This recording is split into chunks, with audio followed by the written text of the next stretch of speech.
December 1944. Deep in the frozen forests of Belgium, one American soldier is staring through his scope at 12 German tanks rolling toward his position. He has no permission to fire, no orders, no backup. His commander's words still echo in his mind. Do not engage. Wait for clearance. But Private Ray Thompson can see something his superiors cannot. If those tanks pass through, 10,000 American soldiers trapped in Bastogne will be cut off forever. He has two choices: follow orders and watch thousands die, or break every rule he's ever been taught. What happened next rewrote military doctrine forever. This is the story of the most unauthorized and most brilliant decision in World War II. 3 days before Ray Thompson made history, he sat in a freezing farmhouse near the Belgian front. His commanding officer's voice was ice cold. No one fires without confirmation from command. I don't care what you see. I don't care how close they are. We do not give away our position unless ordered. The room fell silent. Every soldier nodded, but beneath the surface, tension crackled like electricity. Outside, hell was breaking loose. December 16th, 1944. The German army had just launched their final desperate gamble, Operation Watch on the Rhine.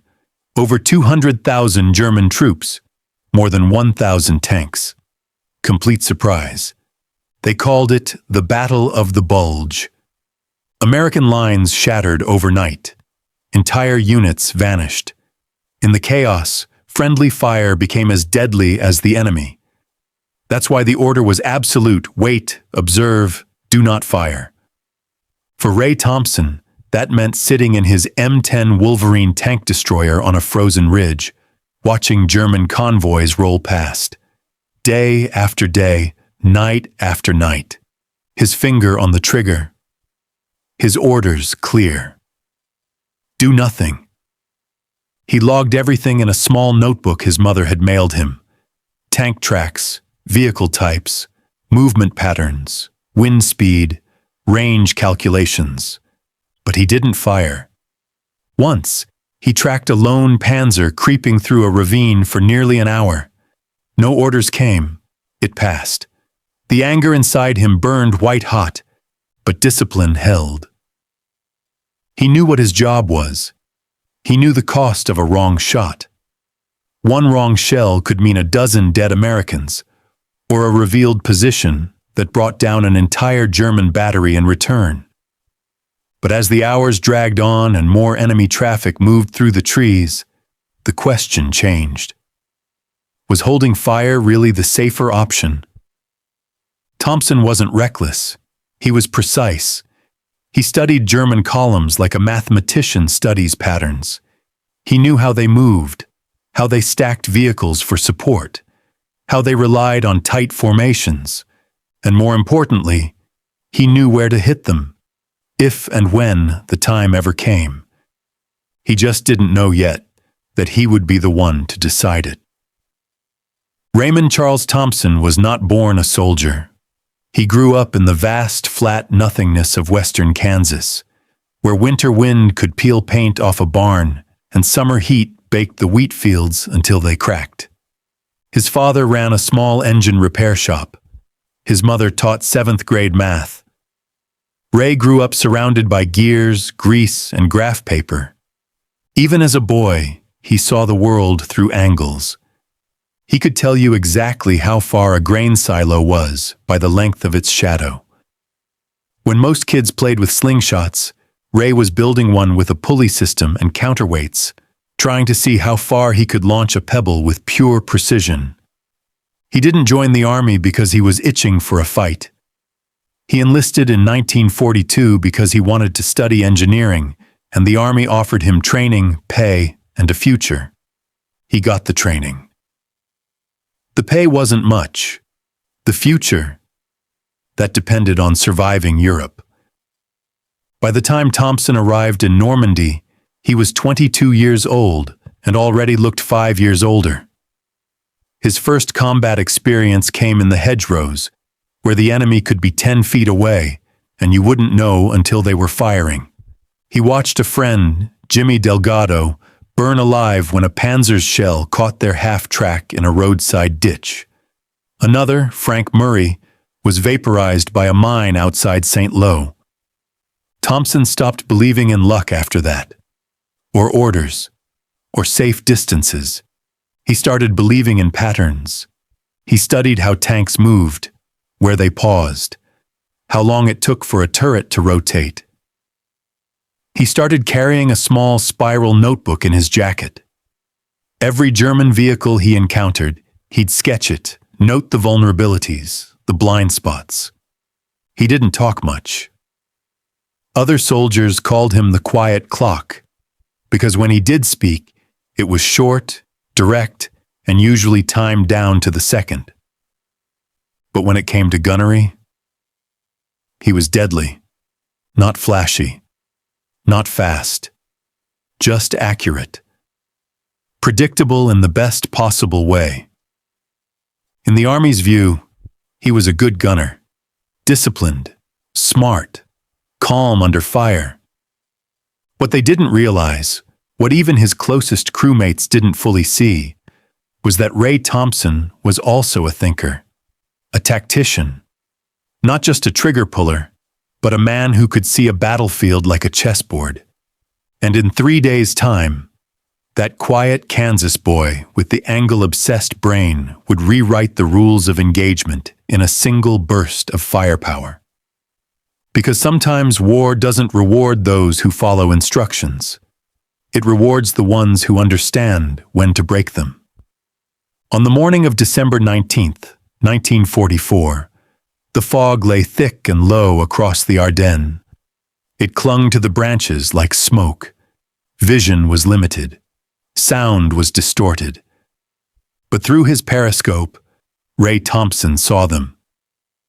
First, the silhouette of a Tiger I tank, the unmistakable beast with its long barrel and snarling square shoulders. Then another, and another. The German column was moving through the forest road like a steel serpent. 12 vehicles, maybe more. It was a textbook armored assault column. Clean, tight, disciplined.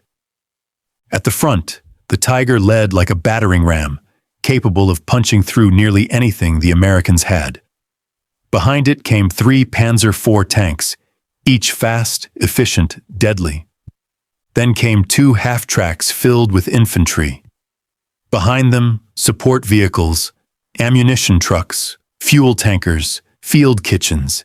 Even the tail end of the column was flanked by a self-propelled anti-aircraft gun, a sign they were expecting contact and prepared for anything. Anything except one unapproved American gunner with a Wolverine. The road they were on was narrow, barely wider than the column itself. Steep forest banks on either side, thick trees hemming them in. No room to maneuver, no room to scatter.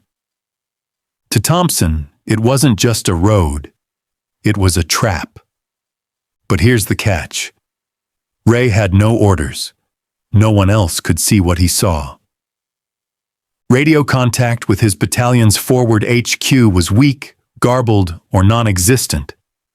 The only way to reach command was to reposition and risk exposure.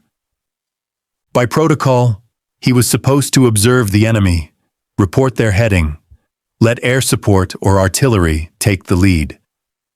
But Thompson wasn't watching a column in transit. He was watching a blade aimed straight at the throat of the American line. That road, the one they were creeping down, led directly to the Noville crossroads. If they took Noville, they'd flank the defenders at Bastogne from the north. The 101st Airborne Division, already encircled, would lose its last major supply lifeline. The result would be catastrophe. Tens of thousands of Americans cut off in the cold. And yet the tanks kept moving forward, calm, confident, protected by the belief that American forces were disorganized, scared, and stretched too thin to respond. They were half right. Ray Thompson was scared. He was cold. He was isolated. But he wasn't disorganized. He was calculating. He knew that if he fired too early, they'd scatter. If he hit the wrong target, the others might escape or return fire with overwhelming force. But if he fired with precision, just the right vehicles in the right order, he could do something most officers would say was impossible. He could dismantle an entire armored column, piece by piece, and he'd have to do it without a word from command, without backup, without permission. He licked his lips, reached for the elevation dial, took one last look at the formation, and waited for the moment no manual had prepared him for. Ray Thompson had never fired without orders, not once, not in training, not in France, not even when his instincts told him to pull the trigger days earlier as a lone panzer crossed his scope. But now, staring at a perfectly exposed German armored column crawling forward like clockwork, he realized something. Waiting was no longer caution. Waiting was suicide. And so with no radio contact, no green light, and no one to back him up, Ray adjusted the angle, held his breath, and fired. But he didn't aim for the lead tank. He aimed for the third. The armor-piercing round left the barrel of the M10 Wolverine with a thunderous roar that shattered the quiet and kicked a wave of snow into the air. It struck the 3rd Panzer IV directly in the flank. The explosion sent a shockwave through the trees. A plume of fire and black smoke erupted into the fog. Metal screamed. The entire column halted. But Thompson wasn't done. As his loader rammed in the next shell, Thompson shifted position slightly. 5 yards to the left. Enough to throw off any German gunners scanning for muzzle flash. Then he fired again. This time at the 6th vehicle. The blast ripped through the half-track carrying infantry. Its fuel tank ignited instantly. Bodies were thrown into the trees. The fire spread to the dry underbrush, lighting the forest floor in patches of orange and black. The Germans were no longer halted.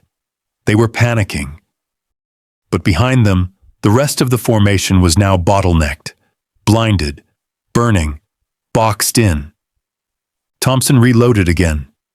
His crew, now fully alert and realizing what was happening, didn't question him. They followed his lead. He fired at the 8th vehicle, a fuel truck. The result was instant and biblical. The explosion rocked the hillside, flames jetting skyward like a volcanic blast. The force knocked 2 nearby infantrymen to the ground. The fireball backlit the tank silhouettes like ghostly shadows. From a distance, it sounded like a full artillery ambush. In reality, it was one man, one gun, and a gut feeling. But the order of his shots wasn't random. Thompson had spent months studying German doctrine. He knew their reliance on tight formations, knew the logic behind their placement. Fuel and support in the rear, armor in front, infantry in the middle. By taking out the 3rd vehicle, he created a physical block. By hitting the 6th, he jammed the middle. The 8th, the fuel truck, crippled their retreat and ignited chaos. It was a chain reaction firing pattern, a surgical disruption of German tactical structure. Each shot was a scalpel, not a hammer. The Germans, now confused and cut off, began firing wildly into the trees. Their machine gunners riddled snowbanks and empty trunks. Infantrymen ducked behind flaming wrecks, unsure of where the fire was coming from. To them, it felt like a trap. An orchestrated ambush by an entire battery of American tank destroyers. But there was no ambush. There was no battery. Just Ray Thompson, and a crew who had stopped asking questions. As the enemy scrambled, Thompson moved again, using the forest terrain like a sniper. He knew how to use angles, knew how far his gun could reach without revealing too much. Every new position was chosen for cover, for elevation, for maximum confusion. He wasn't just shooting, he was dismantling. And each blast was another page torn from the German field manual.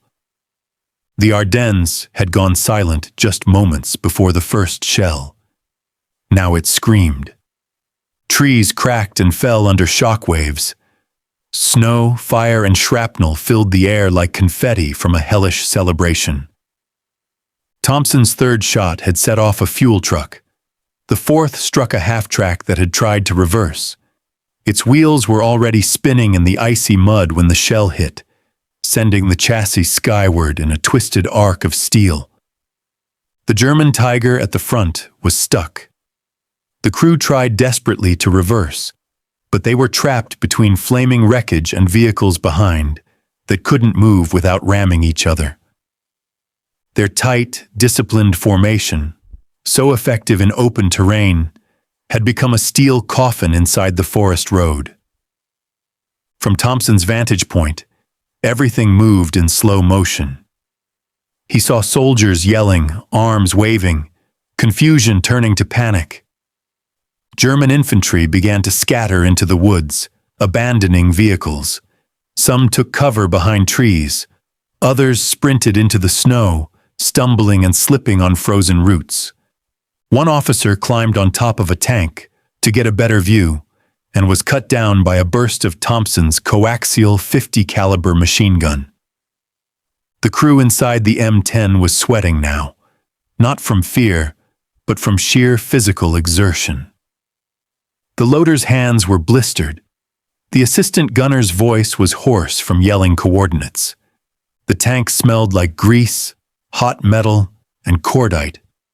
But Ray Thompson was ice. Focused. Every shot he took came from calculation, not adrenaline, not rage, just pure practiced mathematics. He was repositioning after every 2 shells. Not far, 10 yards here, 20 there, but enough to make German gunners doubt their aim. Smoke helped. Fog helped. The terrain helped. But the real advantage? They thought there were more of him. The Germans believed they had stumbled into a multi-unit ambush. Some guessed 4 tanks. Others said 8. There were even reports of American artillery batteries in the hills, though no such batteries existed in that sector. The truth? It was one M10 tank destroyer with a 3-man crew and a gunner who was supposed to be following orders. By the 30-minute mark, the road was clogged with burning steel. At least 5 vehicles were destroyed. Another 3 were immobilized. Survivors from the rear, fuel, and support crews had already turned and run back down the forest trail. The Tiger finally managed to pivot its turret, rotating toward the ridge where Thompson had fired last. Thompson didn't flinch. He waited. He knew the Tiger's armor was thickest in front, but weakest on the sides. And if you knew the exact moment when it turned, when the hull exposed just a sliver of its flank during repositioning, that was your window. The 5th shell left the barrel and struck home. A bright, hot flash tore through the Tiger's side. For a second, it held. Then the internal ammunition cooked off. The entire turret launched upward in a plume of fire, landing several yards away. The blast was so violent, it knocked the German anti-aircraft gun in the rear off balance. Its gunners, stunned, dropped their weapons and ran into the trees. Smoke now poured into the forest, like low-lying clouds. The wreckage glowed beneath the gray morning light, and the road that had once been a pipeline of armored strength was now a burning bottleneck of destruction. One of Thompson's crewmen looked at him and said, Are we still going to get court-martialed for this? Thompson didn't answer. He just loaded another round. The job wasn't finished. Hours later, under interrogation in a makeshift American holding tent, a captured German lieutenant, his face smudged with ash, coat half burned, eyes glassy with shock, struggled to find the words. He spoke in fits, stammered, paused. There were many guns, he said in broken English. Maybe 6, maybe more. We were attacked by a full battery. American intelligence officers exchanged glances. There hadn't been a battery. There hadn't even been a full unit. There was just one M10 Wolverine and a gunner who officially had never been given permission to fire. Other German prisoners described it differently. Some said it was an ambush laid by paratroopers with anti-tank weapons. Others claimed the Americans had planted mines and booby traps. Evidence of sabotage, not gunnery. One man, barely 20, swore he saw muzzle flashes from 3 different angles. But the flash pattern had come from one source: Thompson, who had moved after every shot. In their confusion, the Germans had begun to invent enemies that didn't exist. Fear filled in the blanks. Even seasoned tank commanders reported seeing American armor silhouettes deeper in the trees. In the chaos of burning wrecks, smoke, and disintegrating command chains, they imagined what they couldn't identify. It wasn't cowardice, it was psychology. They simply couldn't believe one man had done that. To them, it was impossible that a single tank destroyer could have struck with such timing, such precision, and such devastating effect. And in a way, they were right. This hadn't been brute force. This had been surgical disruption. Thompson's decision to fire at specific targets, 3rd, 6th, and 8th vehicles, followed a logic no German unit had prepared for. German doctrine taught that American forces were slow to respond, overly reliant on orders from above. The assumption was that Americans were efficient only in numbers, not improvisation. But Thompson had violated that expectation. He had thought like a German commander, then struck like a ghost. One prisoner described it as if the trees had opened fire. Another claimed to have heard whistling, which might have been a delayed memory of the shells, or just the wind in the trees distorted by fear. When American forces moved in to clear the road hours later, what they found stunned even hardened veterans. The wreckage looked like the aftermath of a coordinated airstrike. Vehicles stacked like dominoes, burned-out frames fused together by heat. Frozen corpses sprawled across the snow, some still clutching rifles. Trees splintered like toothpicks. Tracks bent sideways, dug deep into the dirt. But above all, what was missing, what made it so strange, was the absence of American dead.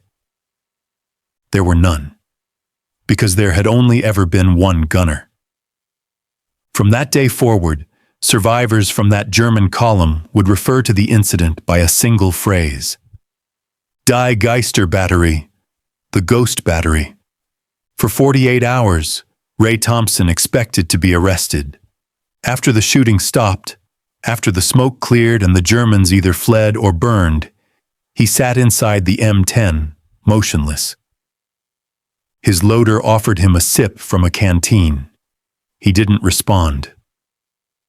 The Tiger at the front tried to reverse, but the column was packed too tightly.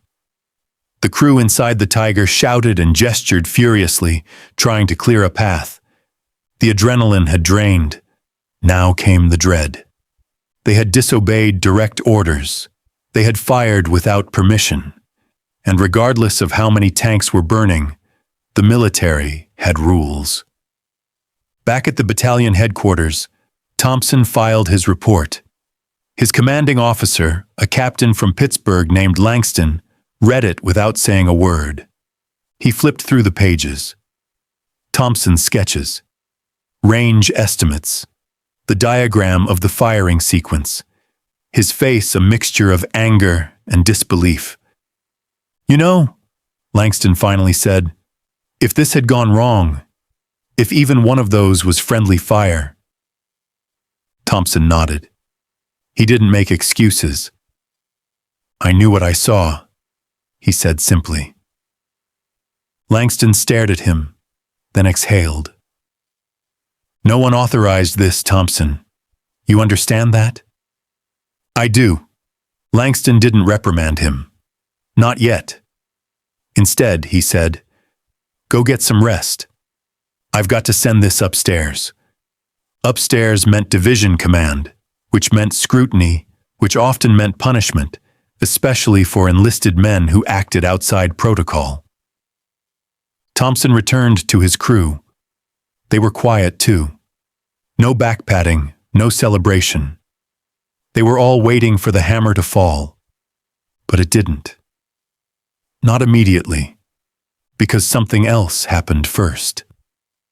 The scouts from the 101st Airborne arrived. They came through Noville 2 days later. Faces hollow, eyes rimmed red from sleepless nights and trench exposure. They had expected to find that forest road crawling with armor. Instead, they found twisted German wreckage. They asked which unit took this out. Langston said it wasn't a unit. It was one gunner. Word spread faster than orders. At mess tents, in supply lines, across battalion radios, people began talking about the guy from Kansas who took out a panzer column by himself. Some exaggerated the story, said it was 10 tanks, said he did it with 5 shells, said he used bouncing shots like a trick pool player. But in the middle of the legend forming, the official investigation began. Division intelligence reviewed Thompson's field notes. They interviewed the loader, the assistant gunner, even tried to contact higher command to confirm Thompson's radio situation that day. They couldn't prove disobedience because there was no clear record of orders being received. The lines had been jammed. Thompson's crew had tried to report. Nothing came back. What they could confirm, however, was the kill count. 7 vehicles completely destroyed. 4 more disabled. 0 American casualties. 1 strategic objective, Noville's North Road, held. 1 airborne unit cut off and under siege reconnected to supply lines. And 1 decision, made in silence, without clearance, had kept that corridor open. Langston was called in to relay final disposition. He expected a reprimand. What came instead was something more unusual. The division commander said, "Don't put this in the official briefing. Not yet. But tell your gunner. We'll be watching his work." Thompson didn't receive a medal. Not then. But he wasn't court-martialed. In fact, he was quietly assigned to train other gunners on firing pattern theory, how to disable convoys through sequence rather than brute force. No one said the word hero. No one saluted. But he was asked to diagram his decision-making, and his diagrams were sent to Fort Sill, Oklahoma, to the U.S. Army Artillery School. That's when it hit him. They hadn't just forgiven what he did. They were studying it. Langston approached him one evening, weeks later, while Thompson was cleaning the breech of a recoilless rifle. "You know," Langston said, "I was ready to report you for insubordination." Thompson looked up. Langston shrugged. "But then I read that line in your notebook, the one about controlled collapse.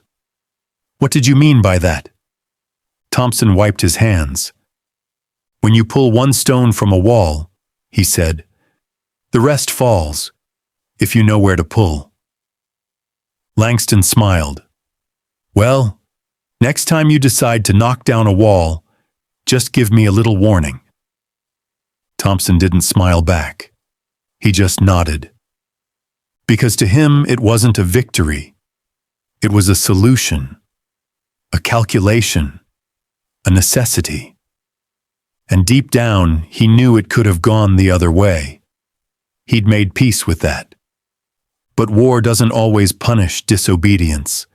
Sometimes it learns from it. Ray Thompson never asked to be remembered.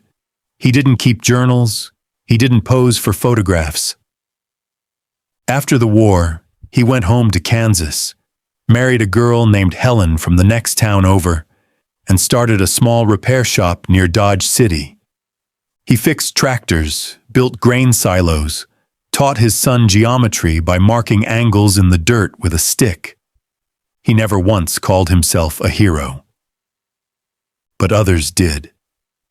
Because years after the Battle of the Bulge, the Army quietly began teaching something they called asymmetrical engagement sequencing, a fancy term for a deceptively simple idea. Don't aim for the front. Aim for the collapse. The case study they used? A single engagement outside Novel, Belgium. They showed grainy overhead maps of a forest road, wreckage patterns, vehicle placements, firing trajectories. No names were given. The file was unclassified, but buried in artillery doctrine manuals that most officers never read. Still, the students at Fort Sill and later Fort Benning studied it. Because it worked. Because it saved lives. Because it changed the understanding of what one gunner could do. Not through firepower, but through geometry, through logic, through a willingness to act when orders fall silent. Years later, a colonel who had studied Thompson's engagement as a young lieutenant would summarize it like this. He didn't break orders. He operated beyond them. It was the ultimate paradox. A man who disobeyed the chain of command became the model for flexible battlefield thinking. His unofficial firing pattern technique was later integrated into Cold War doctrine, especially in training tank destroyer crews, to disable Soviet armored columns in Eastern Europe. The concept? Create artificial choke points through selective targeting, then exploit the enemy's own formation discipline against them. It was revolutionary. And it came from a Kansas farm kid who had never attended college. Decades later, a military historian stumbled across the original field report filed by Captain Langston. Buried in a cardboard box of World War II after-action reports. It was stamped with a faded red line. The historian tracked down Thompson, now in his 80s, quiet and slightly deaf, living in a modest home with his wife and a cat named Murphy. He asked Ray about that day in the Ardennes. Ray took a long time to answer, then said, "I remember the trees. I remember how still it was before the first shot, like the world was holding its breath." He didn't speak of victory or glory or regret, just precision, just necessity. When asked why he didn't wait for orders, he replied, because by the time the radio worked, it would have been too late. He paused, then added, "I didn't break the rules. I just stepped past them for a minute, long enough to do what had to be done." That answer never made it into the official history books, but it stuck with the historian. And now, maybe with you. Ray Thompson didn't win the war, but he saved a road. He saved a column of paratroopers. He saved a moment. And in war, sometimes that's everything. He reminded the Army that courage isn't always loud. Sometimes it whispers, sometimes it calculates, and sometimes it pulls the trigger. Not out of defiance, but out of deeper duty. One gunner, one decision, one pattern, and an entire German column brought to its knees.